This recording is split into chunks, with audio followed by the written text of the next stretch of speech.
to another episode of A Podcast. Your host, Stephen Maxted. And today we have Martin on here from out in Toronto, or in Dasko. And thank you so much for joining us today, making time to be on, Martin. I know that we've chatted before. We met at some startup events in the past, and you are, well, an entrepreneur extraordinaire is what it's titled as here. But you do a few things, and we'll get into it on the episode today. But yeah, thanks for making time. And you're certainly living a little bit of like a modern dream, I think, in many ways too. A lot of folks for that work-life balance and what you put out there for content. I know that's a reality because we talk a bit about life and the journey. So excited to dive in with that today with you a little bit more. And why don't you share a little bit more about yourself? Yeah, thanks so much for having me. Entrepreneur, extraordinaire. English is my second language. Sometimes, technically, but yeah, sometimes I can't say certain words, and I'm a writer for a living. Thanks for the introduction. So I started personal blogging like 16 years ago, personal finance blogging. So I had a blog, which is a funny thing to say because now it's like when you tell someone you're a blogger, they're like, what is that? Like, because like people don't have that job anymore. Which is so strange. It was such a popular job a few years ago. Yeah. So I've pretty much always been an entrepreneur. I do mainly freelance writing now. I started off in the blogging, and now here I am trying to maintain this entrepreneur lifestyle into my late 30s and hoping to never have to get a job. Awesome. And so you mentioned you're a writer. Is that kind of like the main focus still today for you and your business and how you operate?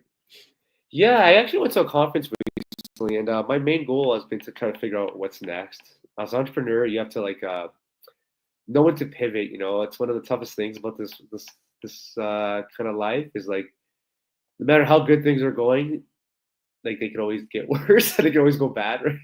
Totally. And also on the flip side, no matter how bad things are going, they can always get better. So yeah, I guess I am still a writer. So like I said, I started off in my personal finance blog in 2008. I was a student, and I was like, you know what? I was studying entrepreneurship. Like I was getting a business degree. I took an entrepreneurship class. I was reading every book. I was doing all this stuff, the usual. Then I realized I didn't actually have a business. I was just like someone that talked about it. So I started the blogging, and then over the years, it kind of transitioned to freelance writing, and I've done like everything in between, from like Airbnb management to real estate, podcasting, videos. And as of right now, the main thing I do is still shockingly freelance writing, despite like all the changes, all the AI and everything. That is the main thing. Will it be the main thing forever? I don't know. Probably not. Probably a few more months, but yeah, I still mainly am a writer though. Awesome. And what kind of people are you doing writing for? Like, what does that look like on the other end? Like, how is that happening for you? Yes, I started off writing for other websites. So I first started my own personal finance website. I wrote my own content. Because anyone that does their own thing realizes, like, when you make your own stuff, you don't get paid unless unless you monetize it, or you're not guaranteed any money. So I took on some clients early on. I got lucky. I was in a forum and someone messaged me. They're like, "Hey, can you write for me?" So from there, I've always just kind of found clients, like I guess organically is the proper words.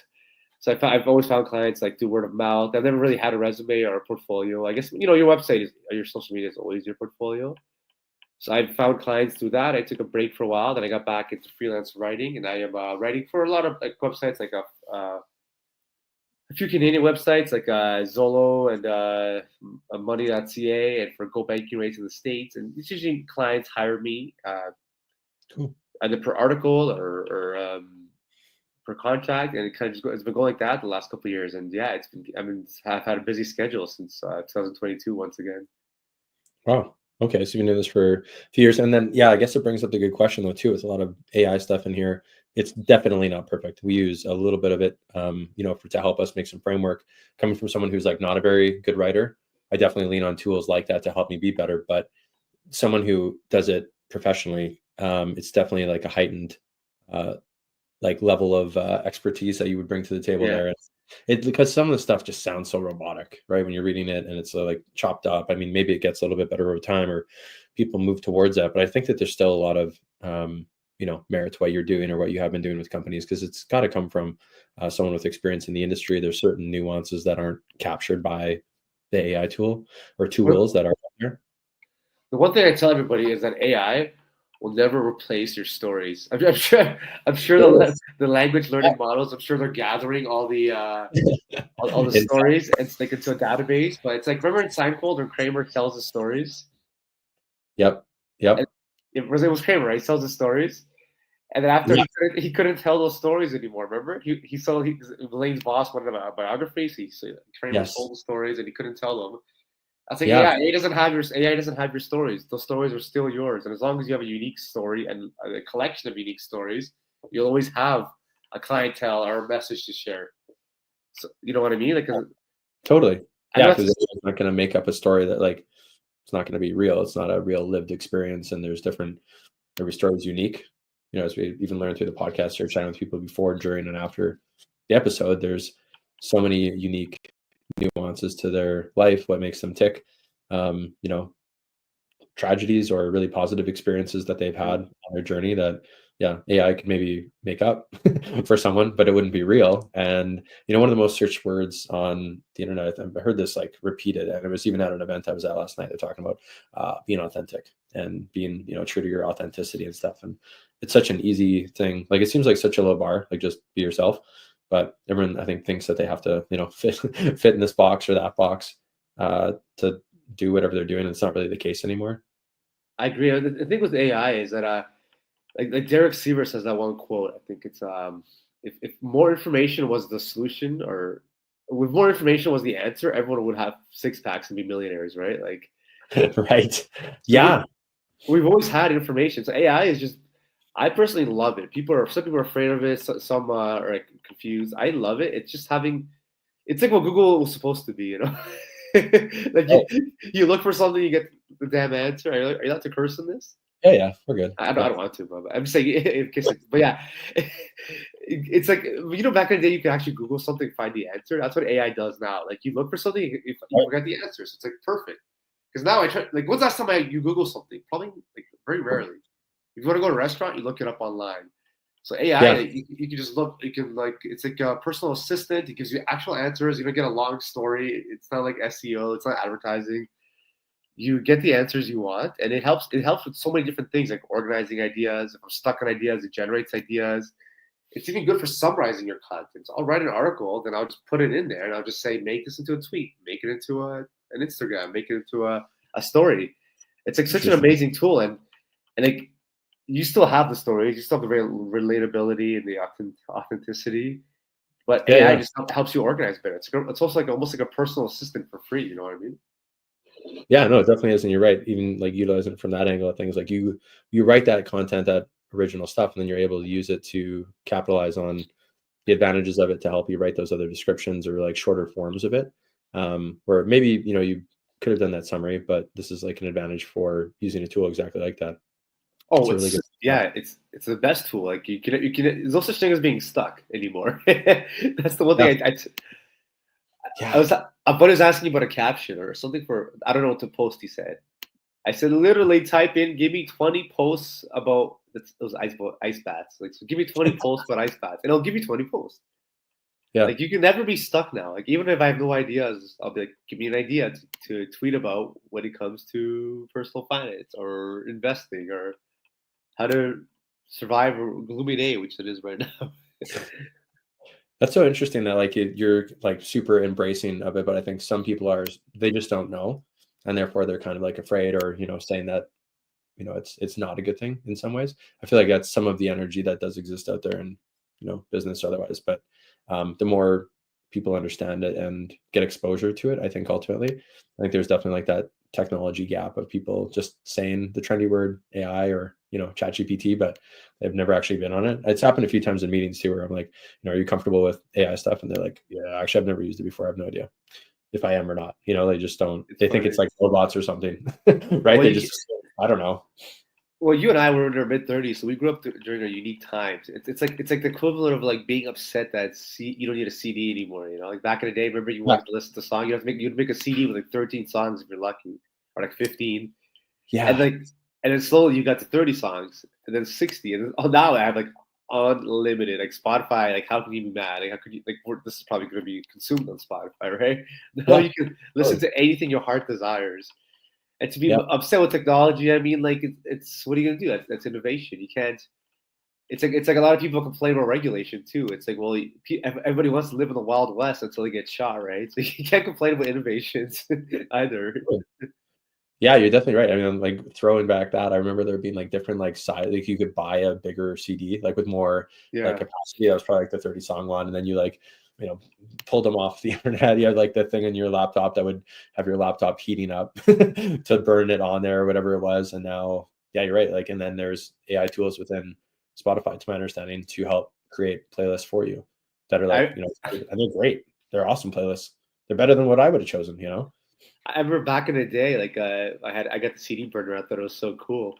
Yeah. So you would make like a like depending on your mood, you'd make a CD and you got to choose like 14 songs, and then like and then when it came time to like the next level, but the next level of technology was the burning the movies. Then like you could Right. really like be Oh, really yeah. cool at school. You could burn like a movie and bring the DVD. Like it'd still be out in theaters, and you could bring it to school, and you're like the man, right?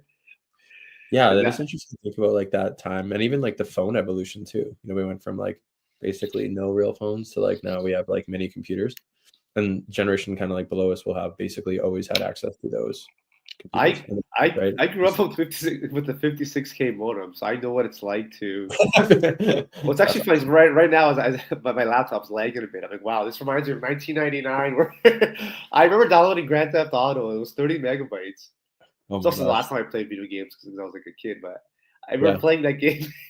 It took 30. So 30 megabytes took all night to download. I had to leave it on overnight. Like I had to ask my Yeah. parents for permission to leave the computer on. The next day I got it. I go to challenge a friend, and it was like the slowest, most excruciating thing ever. Right. Yeah, Yeah, yeah. and then that evolved to like now people grow up with like instant communication in their pockets. It's so wild, and like people want to like pontificate about the past. They want to yearn for yesterday, but that's just the way it is right now. You can't complain about innovation. Yeah, and actually, well, something that you mentioned before about, you know, like there's lots of information out there, and it's actually a common thing that we talk about on the like marketing side in terms of like being consistent and just like doing the work for different posts and putting in, you know, effort for content that way. But mentioned like getting a six pack, and it's what I say a lot. There's like tons of everyone posts about it, how to get it, what's your diet need to be, and it's pretty basic info. And I think everyone's like super aware. Like there was so many people posting about it on social media about like getting in better shape, but do we listen to that advice? No, because we get sold on like other stuff, right? Or many people don't, you know, take that level to do fitness. But tying that into some of the stuff that we opened up with, how important is, you know, staying on top of your fitness? You're a super active guy, been for your like work journey, and what are you doing there to stay so active? So as an entrepreneur, like fitness is like mandatory. It's not recommended. It should be mandatory because Yeah, if you have a job, chances are you might have to like walk to work or do something. As an entrepreneur, it's easy just to work at home. You wake up and like you can easily fall into a routine. You wake up like whatever. You sit around all day, drink coffee, eat like crap. You have all the food apps on your phone. It's easier than ever to get a meal delivered. So totally. it's so easy to get stuck in this vicious cycle where you're just sitting at home eating crappy food, being lazy, and it's you have so much to think about already as an entrepreneur, right? To think about like, getting paid, making money, dealing with clients, and all that. So it's so easy to neglect your fitness. So it's like Yeah. mandatory that you stay on top of it. So one thing that I recommend, my number one tip is you have to find a gym or some sort of like setting where you're forced to have like teammates or like coworkers. As an entrepreneur, you don't really have coworkers. Totally. Like most of us we're solopreneurs, right? You do like I do freelance writing. I'm not really talking to people in person. Or really the people I talk to is very brief. I don't want to even consider them a friend. It's just like very brief, very like Yeah. minor conversation. So you have to find a gym where you can make friends and find coworkers. That's why I personally do jujitsu because there's classes in the middle of the day. So those are like my coworkers. I go there for 1 o'clock 1 hour class, and that's like my only chance is have human interaction sometimes, right? Because I'm on my laptop all day. Sure, I'm on social media. I'm looking at this little screen.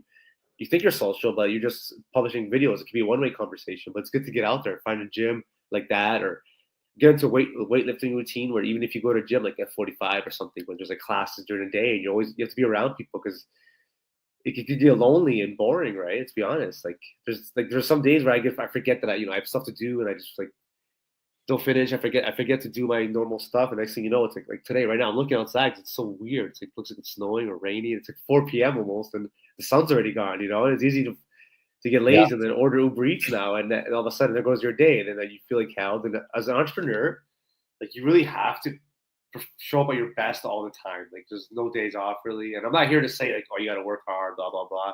I'm not annoying like that. I'm just saying you have to show up at your best all the time. Like you can't just pass the buck. You can't like phone it in. Like you can try, but it's noticeable, and like the only person that suffers is you.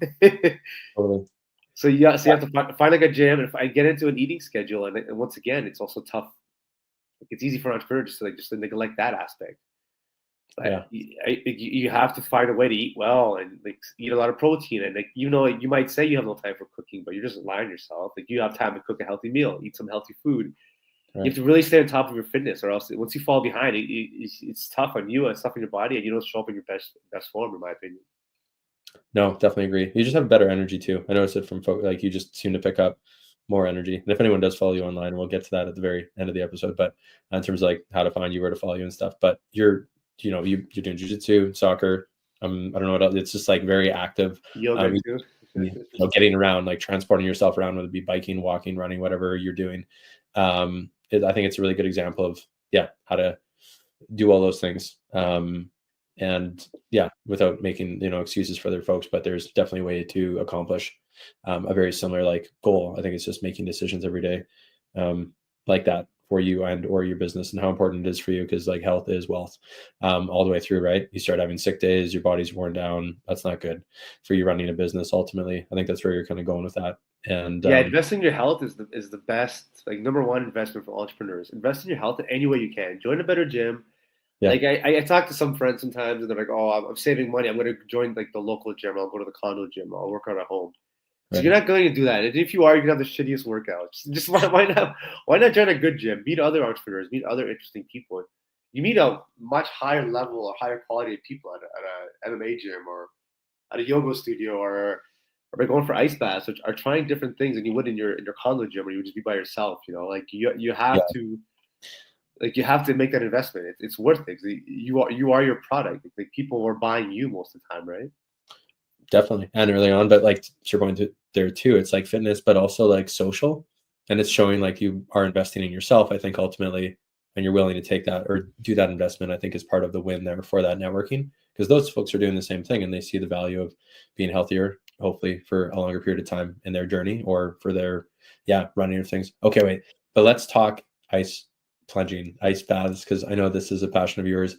We even joked about maybe doing this episode. Maybe we'll do one in the future in an actual ice bath. We can do it in a lake. It's pretty cold here. Well, might be a short episode. But 2 minutes.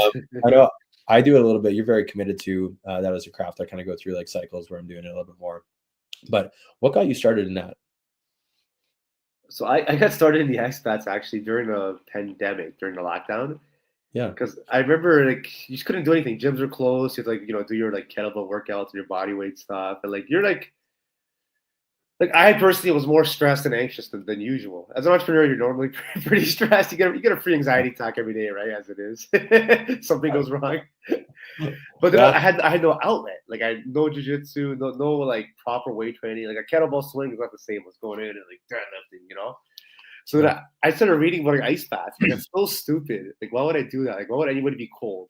But then I thought about it. That's probably what people say about like jiu-jitsu or like weightlifting. Why would someone get choked? That's not fun. So I'm like maybe they're onto something. So I was like, why not like challenge myself mentally and see if I can do it? So then I remember it was like New Year's 2022. And we're up north, and then I was like, I'm doing this today. I'm doing an ice bath. I'm gonna challenge myself mentally, because I hate the cold, So I'm like, I'm gonna do this mental challenge, and then we finally found a lake. I was so excited to do an ice bath, but then I realized the lakes freeze, right? Oh yeah. Like they freeze over hard. Like all water freezes in Canada. I totally forgot that part. Oh God. So we drove around till I found like a swamp almost. Like, it wasn't a swamp, it wasn't a lake. It was like in between. And we did it. I jumped in it wasn't much of a jump. Like I said, it wasn't a lake. So I just ran in, did the got in the water. I'm like, this is amazing. Like I felt such a rush. Yeah. And I'm like, I'm gonna do this all the time from now on. Just challenge myself. I started doing more lake dips, like just in the like by Lake Ontario here, I go to like ice sauna parties, like ice Yeah, bath sauna parties, and at a buddy's cool. cottage we did it. I started doing it all the time. It's so different. And there's such a like the mental rush. Like there's a million benefits out there. You can look it up. You can debate it too. But at some point, you got to try things. No, And I'm so down. Like, yeah, we're on the same page here. I like doing them. It seems to, yeah, give more energy. Big sauna guy, anyways. Do that more than the cold side of things, but I do like it. sauna's way better, yeah. But yeah, so I started doing that. And then actually, it was funny. 'Cause I remember I started doing it by the lake. Like it was like getting a bit warmer. It was like April, which is still really cold in Canada. And Yeah, I'm like, I'm gonna do this, and I went to go do it. And I met some people doing it, and we all became friends. Like we're like, because like it was like a whole. I didn't realize it was like a whole underground society. And the one thing I've learned is, as an entrepreneur or whatever, there's like little societies for everything you do. It's little communities. Like yeah, you may think it's weird to do an ice bath, then you go do one, and there's other people doing it, and you become friends. Like I play soccer, and all these guys on my team, guys and girls, we're all like friends now. It's like a little community. So you got to build these little communities, and so you have different social circles, and you always have something to look forward to. So these people who do ice baths, like they still do it. They announce it on like Facebook. They meet up, and I just go and join them, and it's like cool. it's like a party, yeah. And it's like something so different, and it's like a rush. You jump in the water, you all have a laugh, and it's like you feel better. You apparently recover better. Helps me with sleep, I think. I feel I sleep better after. Nice. Do So you feel the same way after like a sauna, or is it specifically the ice bath that? sauna's way better. Yeah, sauna like, Yeah, really knocks me out. yeah. Ice I bath find. wakes me up more, but I get my muscles are more recovered. I'm more relaxed when I get home. Yeah, cool.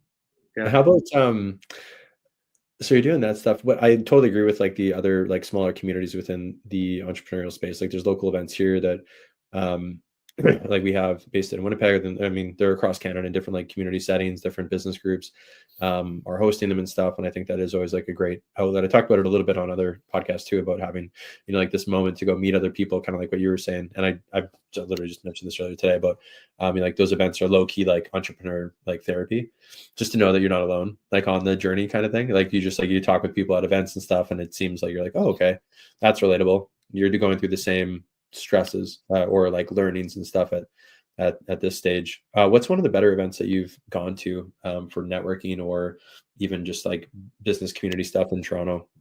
That's awesome. That's a good question. And yeah, I was nodding along there because it is Yeah, it's something nobody really talks about, right? Because when you're an entrepreneur, you do have a flexible schedule, so you can travel and do cool things. But the flip side is like maybe none of your friends can join you, you know?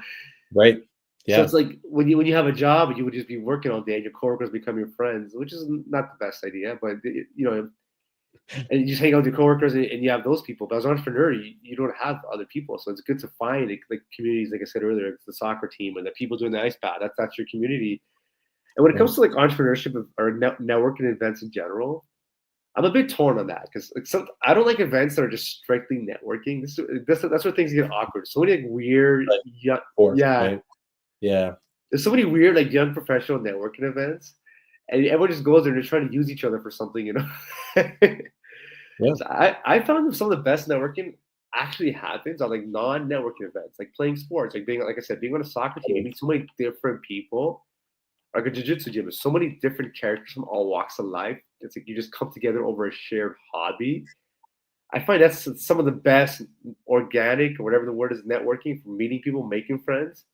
Because as an Absolutely. adult, they say it's tough to make friends, and those entrepreneurship, like those networking events, are not like that easy to make friends because everyone's like trying to get something out of you, so it could be a bit uncomfortable. Right. But when it comes to conferences, I would recommend looking up very specific conferences. Whatever you Okay. do, find a conference that caters to that. Because like you're a podcaster, there's podcast movements. That's very specific. I go to Yeah. FinCon actually. It's FinCon. They travel around the states. I just came back from that. I was in Atlanta this year. Oh yeah, It's, you met someone from Winnipeg there, a mutual friend. That was funny. yeah. It's I met, funny. There's a few Winnipeg people there actually. Yeah. Yeah, it's awesome. So, So yeah, I was there for example, and that's like very specific. It's for financial writers, and you meet relevant people. right. I made the mistake of going to like general networking conferences and events, and it could be a bit awkward. Like we met a collision, which I met you. That was cool. Hey, But that yeah. event was so weird though. Like somebody, like just Yeah. so many people pitching you and trying to get something out of you. So you really got to Yeah. research the events you go to. And my ticket was free to that, so and I was walking distance. So I didn't mind, but Yeah. like I No, definitely didn't research it enough in advance. I would say like that and even like we used to joke with this in like agriculture when It was like middle of winter or like, after Christmas, and a lot of farmers would go away to beaches. And we joked that as sales reps, we should just go hang out in like Mexico, Cuba, or like Dominican, whatever it was, and like sell stuff down there because we'd probably find more farmers than we would like at home on the farm. And went to Cuba for a New Year's Eve one time, and then on the bus, like off of the plane, and they were probably on the same plane as me as well because we were both flying from Manitoba. But I ended up, pardon me, meeting this gentleman and his wife, and it ended up turning into like friends, but also like customers or clients, whatever you want to say, like for the next like few years, which was really funny. Yeah, and I'm like, well, this isn't really a write-off, but it's funny how I got to meet them in a very natural, organic environment from traveling and stuff like that, and that became the networking event. Basically was down there. It's not like I was seeking that out. We just got talking about where they're from. I'm like, oh, what do you do? Oh, we're on a farm.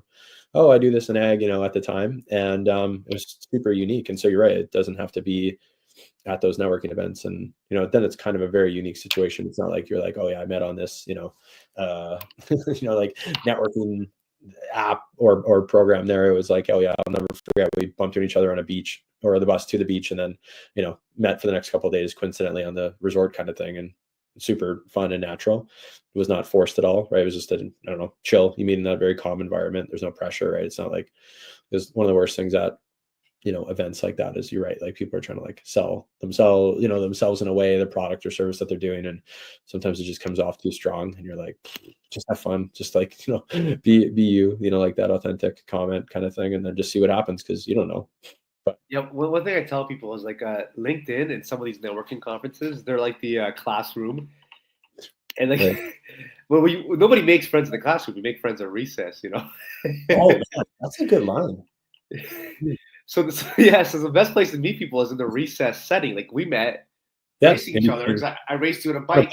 Yeah. Like I don't have to mention that I beat you. Like I won't get into that. You did. Like we'll save that story for another day. How I was faster. That's totally irrelevant. No need at all to bring that up. but we met doing a bike race, right? And now here we are talking 2 years later. If I met you one of the forced networking things, I would be like, oh, you probably would have said like, who's this weirdo? And I would have. We might have been friends, or might not. But we met during like the recess part of the conference. No, that's super true, and a very like interactive part, which kudos to conferences like that for having those fun, creative ways to like bump into each other. It was like just to explain, listener, like two bikes side by side, and then it was like a racing setting. And then there was a few other, I can't remember what they were. I just remember us like doing the bike thing, and that's how we kind of hit it off. And we're like, oh, let's hang out after. There's lots of like after party things at that particular event there, but there's a few other like interactive things, there at that event that were great, and hopefully other people had experiences like that there too, versus like the pitch or the other networking that was going on. But I think that's a really good point too. Even from going to other like trade shows and traveling around Canada and the States to go and meet other people, it seems it is a very effective way. It just depends on how you approach the situation. You're not being pushy and salesy ultimately. And it's also when it comes to the ROI, like because I was at FinCon and people were saying, oh, the flight's expensive, the hotel's expensive, which it is. It can be, right? Yeah. But the way I get an ROI out of conferences is unique. I try to focus on building like I hate this word, like building relationships. Like meeting people. I hate that phrase. It always sounds like a scam, but building relationships and making connections is the real ROI.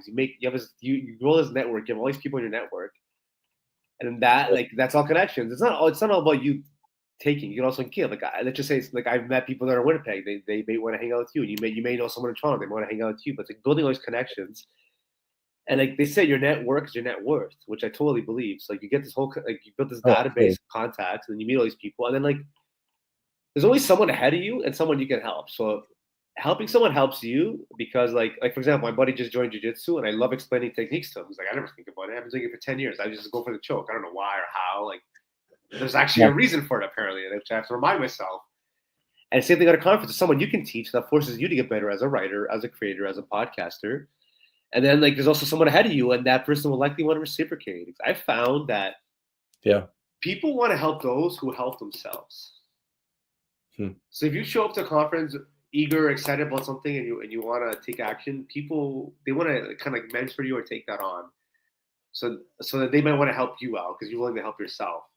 But then you have to, on the flip side, you have to do the work that or take the suggestions they give you. Like they don't argue, don't complain. So that's the beauty of it. You get to help people, and some people can help you, and you build connections, and then it's a never ending like journey, Yes. never ending web of like events. Like I could one day get into agriculture, and I already know I got a contact, which is you, right? No, no, absolutely. I think you totally nailed it too, because there does seem to be like that domino effect over time from going to those things, regardless of that initial, we'll call it like investment of time and energy and like the cost that goes along with them. Yeah, it doesn't seem like there is like a cheap conference anymore. To go, Oh, I don't think nothing's it cheap. really No. does. Yeah, it's like hotels are a lot to fight, but if it's planned ahead of time, great. You might be at a huge advantage for go and plan those, and then be in the same environment and community, like with folks around you doing similar things. And I think a lot of the people that are, ahead of you will see you, like you said, taking that action, and then they kind of want to help where they can if they see something that as a gap maybe or a hole Yeah. in what you're doing. Like, because then you on the flip side, for you, Sam, we've seen this too with folks that we've hired, just recognizing that they're earlier on in their journey and things that they may want to learn, and how we can work together with their skill set, and then also help them learn over time. I think is like a great way to go, because I know people had hired me for roles before on like potential, and just because I was kind of hardworking basically at the time, not always the right skill set or background. Yeah.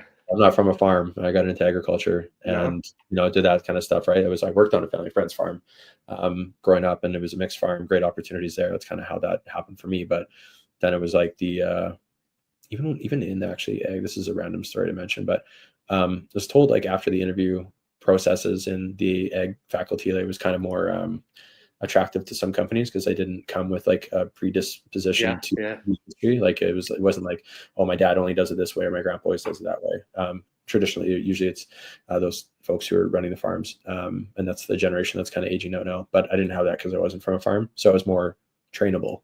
So sometimes It's true. going out of, Sometimes people want to mold that clay into something, instead of already getting the finished product, right?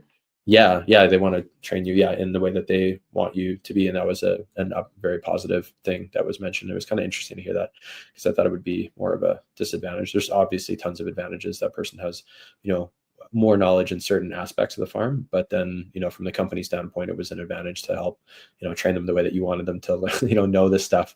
So yeah, come see, come saw on that one. Like No, both. I could totally see that too. Because sometimes too much experience can be a bad thing, right? You do things one way, or you're set in your ways, and it can be tough to mold. Sure. Yeah, tough to change, and it's something to be said for being adaptable and someone willing to learn. Like people would appreciate that, right? Like I once I had a friend, I helped someone get into, it's actually a bad story, but I helped a friend get into freelance work one time. I told the story out because I'm really disappointed. It's one of those that's learning. I'm into it. This sounds good. So on the flip side of like people not being adaptable, I had a friend who's a photographer, and he wanted to get some work. I'm like, well, there's so much work in photography. You have to just like narrow your focus. Maybe you can do weddings, maybe you can do I don't know, like a before and after, or like product photos or whatever. It's like tourist photos, like Airbnb, so many like agent listings. Totally. So the guy he took photos of he did photos, which is cool. I'm like, yeah, but just try to pivot it to something else. So he tried to do like products. So I connected with somebody else who was doing like fitness products, like fitness like supplements and stuff. Cool. And I'm like, look, this guy wants some fitness products, like some photos taken. And can you get it for him? Mm-hmm. And he just wouldn't adapt. The guy said he told him exactly what he wanted. He goes, he wants a photo of the supplement bottle with like a cool scenery. That's all he wanted. And the guy did everything but like what the freelancer did everything but what was requested. He's like taking different photos. He just wasn't doing the work. It took him forever to get it done, and he just wasn't doing it properly. I was embarrassed. I introduced a freelancer to the guy hiring. So I wanted to help this photographer. And he wasn't willing to meet the customer's expectations. And then the guy paid him, obviously. He was mad about it. He didn't recommend him. And then the guy never got any more freelance work. It's like, right. If you're not willing to listen to feedback and accept feedback, it's going to be a struggle as a freelancer, as an entrepreneur. You have to be open to. It's not about you. You have to be open to suggestions of what the customer wants, and like it's not what you want. Right. Yeah. You have to do what like their version of that, which is almost sometimes like, tricky for companies to like understand when looking for help though too. That just because one company did like one version of work, they'll still hopefully tailor it to what your needs are. Right. If you demonstrate on your samples of your product or whatever your service or your product is in one way, but you may have to customize it along the journey. But that's too bad. Sometimes that happens. It's funny when people come to me and ask for like advice on getting into startup scene, and I'm like, keep your job. Like that's way safer. Like make sure that you're really okay with like taking this risk and investing in yourself, and that it is like a right fit, because it's not all sunshine and rainbows. It takes a lot of time, energy, and sometimes things shift, and a job is way safer. But at what risk, even staying there too, because companies aren't perfect. They have failures as well. There's different, examples that over time in my personal history and, chatting with other folks too, it's sometimes why they get into running their own businesses. But ultimately it's a risk tolerance thing, I think, at the end of the day, and then how passionate they really are, right? Because it could be good for a year, but then some folks end up going back to, work with someone or for someone just because it's tough. That could be one of my best entrepreneurial tips is people will ask me, how do I get into entrepreneurship? I'm on the fence about it. I want to get into it. The best advice is if you're on the fence, it's not for you. Don't waste your time. Entrepreneurship is not something you're on the fence about. It's something you're either all in and you're doing it and you're into it. But when I say all in, you don't have to quit your job, but you're into it. Like, you don't need to be convinced to be an entrepreneur, And if you do need convincing, maybe it's not for you, and maybe you just need a different job or switch jobs or or something like that. Yeah, it could very well be the case for or get a hobby sometimes. Yeah. There's just that outlet for other stuff. Like there's lots of ways to maybe do it. I think you got to really do the math if it's like worth the time, or if you're just kind of like a little bit bored and maybe you can invest more in yourself. It's like a real I'm also a super optimist though too. Even though I say that, I'm like often tell people, I'm like, oh yeah, like you should totally do this idea. But also I know, same. I get excited about entrepreneurship. I have to remember it's not for everybody. Like I said, like that one guy, like I said, I got him into photography. He's terrible at it. It was annoying me because I wanted him to be good at it. He wanted it. But then I realized he didn't want to be an entrepreneur. He just wanted to tell people he's an entrepreneur. Right. Like he loved the idea of like putting it up.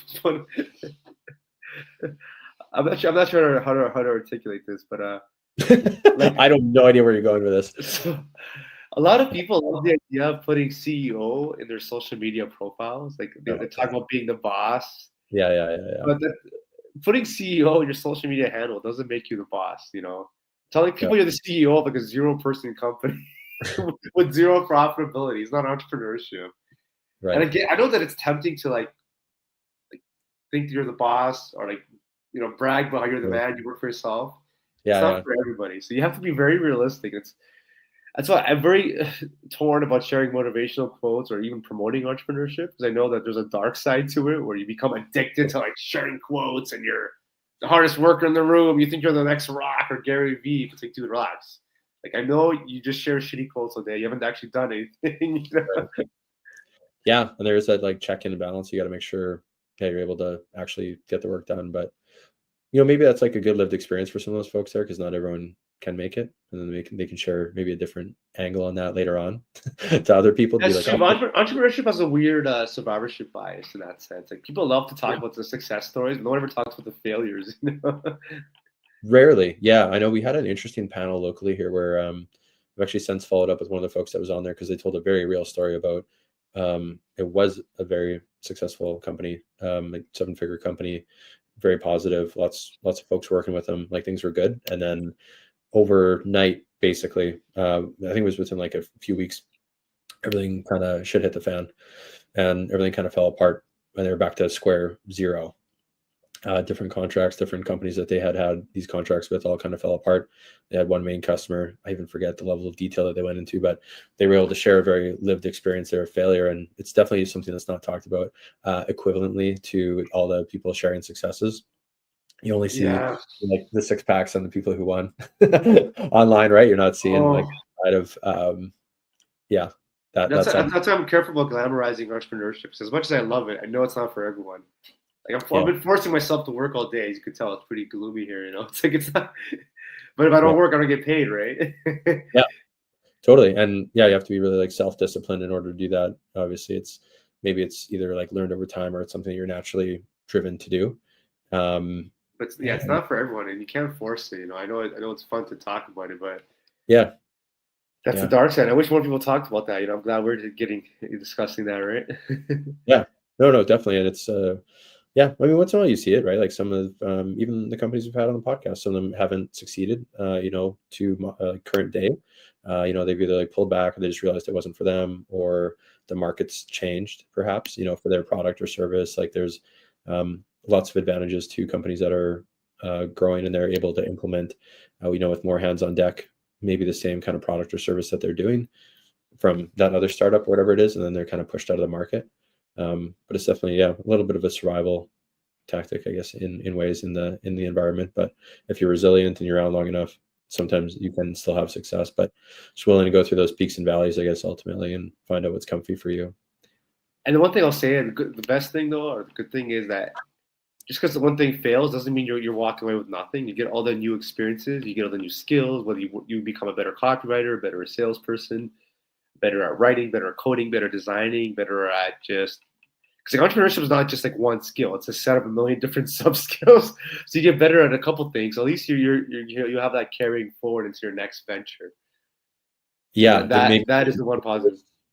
Yeah, failure or like big like learning. Like I know a lot of people post about like you learn more in 10,000 hours of doing business or entrepreneurship than you will from university. And hopefully that's true. Maybe not for everyone. Some people may just. I think it's true. I feel like I learned so much about entrepreneurship more than anything else in my life. Just from taking chances and putting myself out there. I feel like that's where I've learned the most. Yeah, from lived experiences through that journey and networking and having real chats with people. I think the communication piece is huge, and being very genuine with both your intentions and what your promises are for service or product is ultimately what drives you to have a good referral base for your business, and very true for us too. Because Google review only tells so much, and once in a while there's someone who's just angry or just leaves a random review for you or your business on that end of things there. So definitely good coverage. Now, okay, kind of closing this off here. I know that you have this one spot that I think it's the very consistent spot. I don't want to put you on the hot stuff here, but what is the favorite pizza place that you go to in Toronto here? So my favorite pizza spot is King Slice, and that's what it is. I was thinking something King, yeah. So my main motto on my Instagram is skip breakfast, not pizza. So I believe on like entrepreneurship, personal finance, dieting. There's so much about what you can't do. I don't want to focus about what you can't do. I like to talk about what you can do. So I follow the intermittent fasting plan, and when it comes to budgeting, I pay myself first. I try to create a system, create systems instead of trying to be all disciplined. Create systems that allow you to indulge. So my one indulgence is pizza. So I know if I do everything else correctly, I get to have my pizza. So instead of thinking about what I can't have, I think about the pizza I get to have, and that's what keeps me focused. Like I don't create unrealistic, restrictive diets or you see these unrealistic morning routines on social media. Like wake up at 2:30, swim across the Atlantic, learn 3 languages. It's like shut up. I believe in following a imperfect plan perfectly over trying to follow a perfect plan like flawlessly and terribly. That's awesome. Pizza is my one go-to, and it's important to find your go-to, whether it be personal finance or something that keeps you happy as an entrepreneur, or something that keeps you happy when you're trying to reach a goal body weight. Yeah, absolutely. I think that's a really great way to recap the whole, we'll call it happiness spectrum on that and other things. That I had to ask. I know that I was thinking it was King, but I'm like, I got to hear it from Martin here. Nice. I might have to get one right now. It's such a gloomy day. Martin, what's the best way for people to follow your journey or check you out online, different socials? Where can people contact you if they are interested about writing from your end of things? Yeah, my website's Studenomics.com. You can find me on LinkedIn, Martin Dasko, or martinfeasts on Instagram. Yeah. Probably the best options. LinkedIn is good. I've been trying to use that more. Yeah. Apparently, it's the next big thing. So I was forced to make an account in 2007 for a school project. Now I'm there, so follow me there. Let's see if that's worth following or growing. Yeah, absolutely. And we'll include those links in our bio below. But in case someone's listening that got this far, we'll have those in here. They got this far. Well, they stop. They don't like knowledge. They don't like wisdom. Of course they listen to the end. Yeah, so of course they're here. But no, this has been great, and thanks for making time on the gloomy day on your side of the country. And I'm looking. Well, we chat weekly, so we'll send some memes probably this afternoon, and but we'll chat soon. All right, take care. Awesome.